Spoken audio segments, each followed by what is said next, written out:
Donc le problème que tu as eu, c'est celui-ci. Les autres ne faites rien, regardez juste, hein. Je déverrouille les deux calques. Si j'ai mon image ici, voilà, je la déplace, bien, ça marche. Et en fait, une image peut être dans le texte, dans le flux du texte, avec InDesign. C'est une manière de faire que je n'utilise pas personnellement, j'utilise d'autres manières, mais pour obtenir le même résultat. Mais vous avez ici une icône, si vous déplacez ça dans le texte, vous obtenez une image qui est ancrée, elle est attachée au texte. Et ça, c'est utile quand on a plusieurs pages. L'image va toujours suivre le paragraphe sur lequel elle est attachée, en fait. Alors, affichage, extra, afficher le chaînage du texte, ça vous faites pas, hein. C'est juste moi qui fais ça pour vous montrer qu'en fait, on a attaché l'image à une partie du texte où je l'avais déplacé.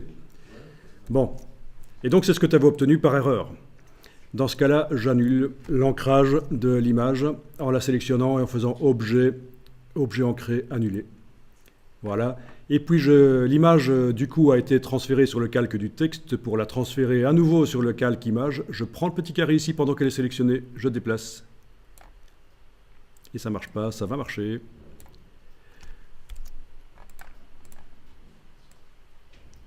Voilà, ça marche. Quand j'étais en zoom avant, chez moi, ça ne voulait pas marcher, mais ici, ça marche. Voilà. C'est comme ça qu'on transfère un objet d'un calque à l'autre, au cas où, voilà, c'est intéressant. Donc vous voyez que ce n'est pas si simple InDesign. Et d'où l'intérêt d'enregistrer régulièrement son document sous un autre nom, surtout si vous êtes débutant, parce que là, si j'étais pas là pour vous dépatouiller, vous auriez eu la solution de reprendre le document, la version juste avant. Ok. Donc, on a une image qui habille. Je vais la remettre là où je voulais qu'elle soit. C'était donc là.